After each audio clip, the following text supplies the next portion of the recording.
we see a lot of changes in the way in which risk is perceived, and also the nature of the risks that businesses now have to deal with. And that change seems to be happening quite quickly.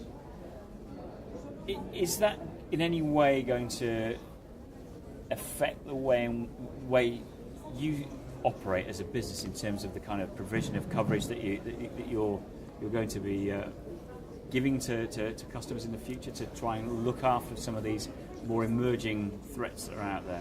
I will say yes and no. No, in the sense that we have to be careful because the type of losses that we have today are still the same. The largest number of losses that we have is fire, and fire is not really new. Explosions, NATAs, these are things that have always existed. But yes, on the side that things like cyber, for example, is something which is new. Lots of people try to think, okay, what could be cyber? I'm not sure people realize what it can be. And the way the insurers now do is that they provide sub-limits simply because they do not know what the consequence could be. I think the big element on cyber, for example, is the ability for the insurer to understand what the aggregate could be. But let's ensure that we stay on the old risk because this is still where the losses are.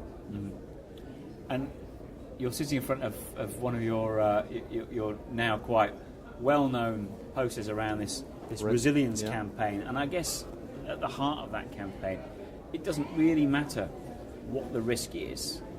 It's making sure that business carries on as usual, isn't it? Yeah, that's really what we want to do with our clients. I mean, we want to ensure that whatever happens, the next day they will still be in business. So all the service that you mentioned earlier, which I think is well appreciated, at least that's what your survey says, is to help our clients to be more resilient and to ensure that if they have a loss or whatever, they will survive and still be in business the next day. And the good thing with resilience is that the word speaks in many languages. The French word for resilience is resilience.